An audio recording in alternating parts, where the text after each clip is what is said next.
Hi everyone, welcome back to Passionate About Tech. I'm thrilled to bring you another essential computer science tutorial today.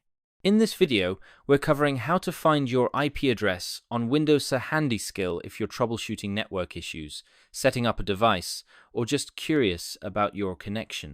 We'll explore two easy methods to get your IP address, whether you're on Windows 10 or 11, and I'll share some tips to avoid common pitfalls. Let's dive into your network details and get you connected to stick with me, and let's get started. Alright, let's jump in.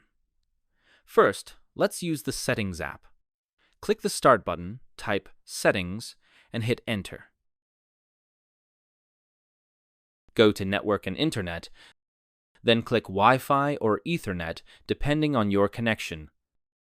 Click your connected network, scroll down, and under Properties, you'll see your IPv4 address. It looks like four numbers separated by dots, like 192.168.1.1. If you don't see it, make sure you're connected to a network first. Another method is using Command Prompt. Press Windows key plus R, type CMD, and hit Enter.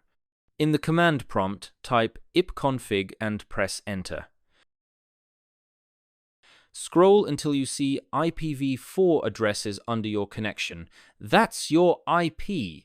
If you see multiple addresses, look for the one under your active connection, like wireless LAN adapter Wi-Fi. That's it for today's tutorial. If you found this helpful, please smash that like button and subscribe to Passionate About Tech for more awesome tech tutorials. Your support encourages me to keep creating content like this, so don't forget to click that subscribe button and turn on notifications. Let me know in the comments why you needed your IP address. I'd love to hear. See you in the next video.